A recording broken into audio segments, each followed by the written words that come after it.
paz e a graça do Cristo vivo esteja sobre você e sobre sua família. Eu me chamo Gilberto e você se encontra no meu e também pode ser o seu canal Bíblia e Teologia. Se essa é a primeira vez que você nos visita, se inscreva, não custa nada. E se você já é inscrito, mais uma vez eu peço, não custa nada, não há nenhum esforço. Aperte, curta, compartilhe, comente, nos ajude a crescer também e cumprir o ID de Jesus.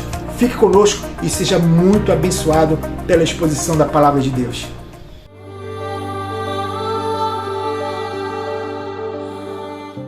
E a passagem que eu quero compartilhar com vocês hoje se encontra no livro de Atos, no capítulo 17, versículo 22 e 23, que diz assim: Então Paulo, levantando-se no meio do Areópago, disse: Senhores atenienses, em tudo vos vejo acentuadamente religiosos, porque passando e observando os objetos de vosso culto, encontrei também um altar, no qual está escrito ao Deus desconhecido.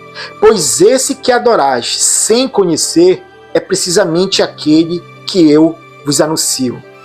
Paulo em Atenas. Quem nunca ouviu falar da grande cidade da Grécia Antiga, Atenas, berço da intelectualidade, berço da cultura? Dali surgiram homens como Sócrates, Platão, Aristóteles, cuja influência ainda chega nos dias de hoje. Atenas foi uma cidade no século V a.C., uma cidade esplendorosa. Agora Paulo estava em Atenas. Atenas não gozava mais daquele prestígio. Apesar disso, ainda era um berço da intelectualidade. No entanto, quando Paulo viaja para Atenas, o que chama a atenção do grande apóstolo, bandeirante da fé cristã, não é a intelectualidade, não é a cultura, mas sim a religiosidade.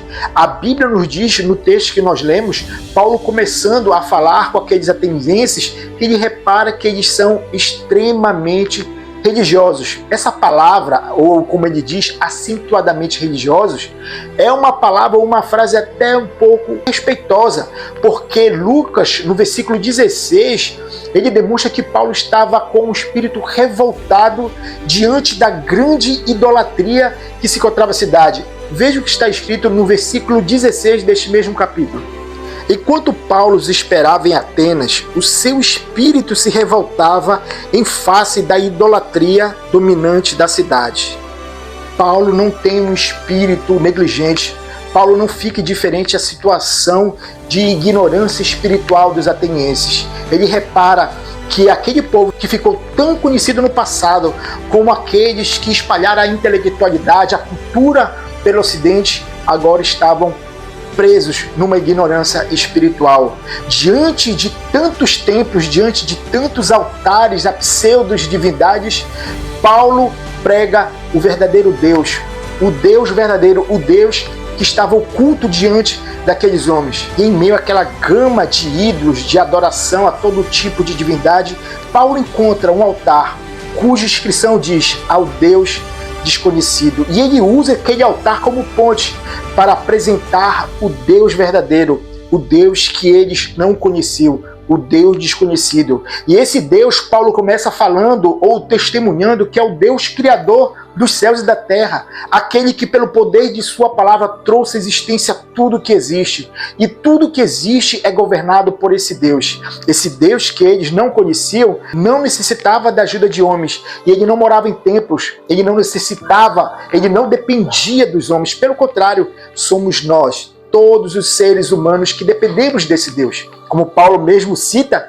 alguns poetas gregos, nele nos movemos, vivemos e existimos. É esse Deus verdadeiro que aqueles homens que eram conhecidos como a mente pensante do mundo antigo negligenciavam, eram ignorantes. Diferente dos deuses que era adorado pelos atenienses, o Deus que Paulo apresenta é um Deus pessoal. Sim, um Deus transcendente, um Deus que criou todas as coisas, está acima de toda a sua criação. Todavia, é um Deus imanente, ou seja, um Deus pessoal. O Deus que criou os homens para que esses possam buscá-lo e conhecê-lo, coisa que os atenienses estavam negligenciando. Nós não somos muito diferentes dos atenienses. Apesar do avanço tecnológico, apesar de tudo que tem acontecido no mundo, a alma do ser humano ainda grita pela existência de um Deus criador. Todos nós fomos criados com a religiosidade cravada em nossa alma. Quando olhamos para o nosso derredor, podemos ver que a alma do homem é inegavelmente religiosa.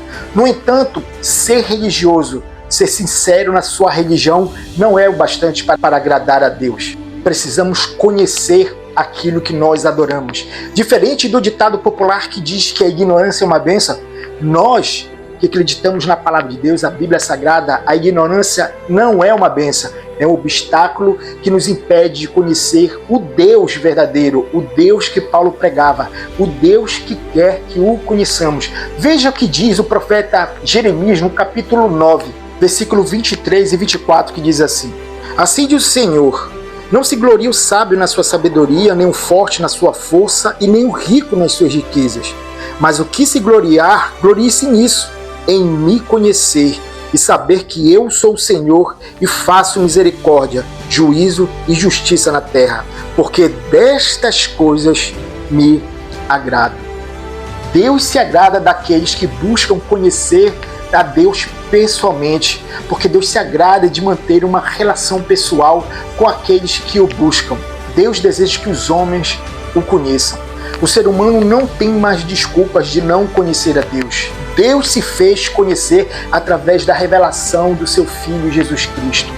Quem conhece a Cristo, conhece a Deus. Quem rejeita a Cristo como seu único e suficiente Salvador, rejeita o Deus a quem o enviou. Cristo revela esse Deus, ou seja, Cristo é a revelação plena, definitiva para aqueles que querem conhecer verdadeiramente a Deus. Então, por isso o homem, o ser humano, está sem desculpa. Deus se revela por meio de Jesus Cristo. Precisamos identificar os altares da ignorância em nosso coração. Precisamos quebrar esses altares que nos levam a desviar a adoração que é exclusivamente do Deus vivo através do seu Filho. Precisamos quebrar esses altares e nos voltarmos para o único e verdadeiro Deus, aquele que é digno da nossa adoração. Deus não negocia a sua adoração.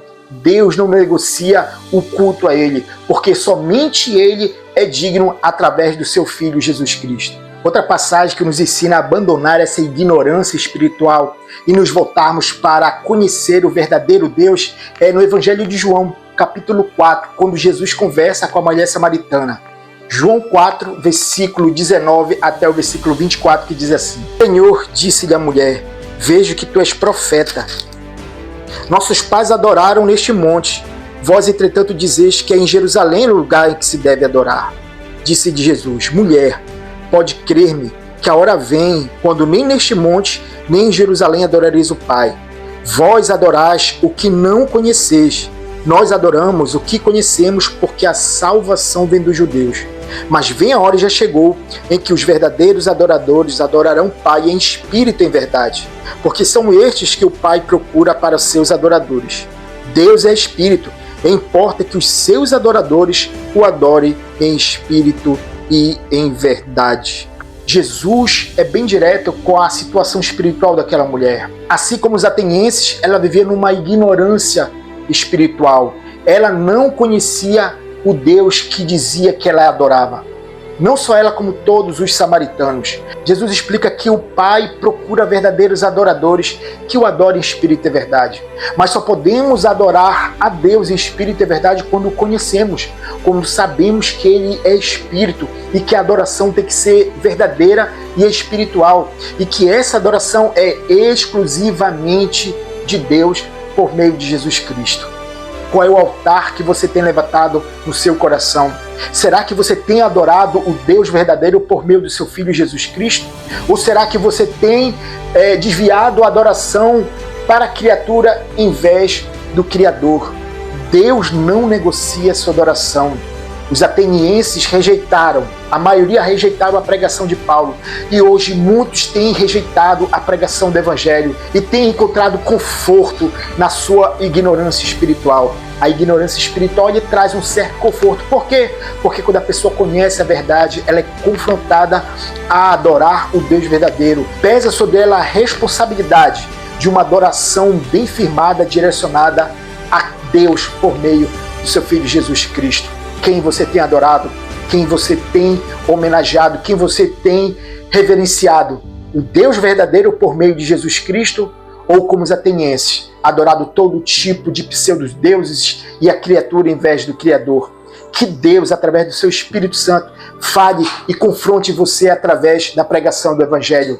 Que a sua adoração seja fincada, firmada no Deus vivo, no Criador e não na criatura. Fique na paz do Senhor e que Deus, através do seu Filho Jesus Cristo, te abençoe, te ilumine e faça você enxergar e conhecer o Deus verdadeiro. Fique na paz do Senhor.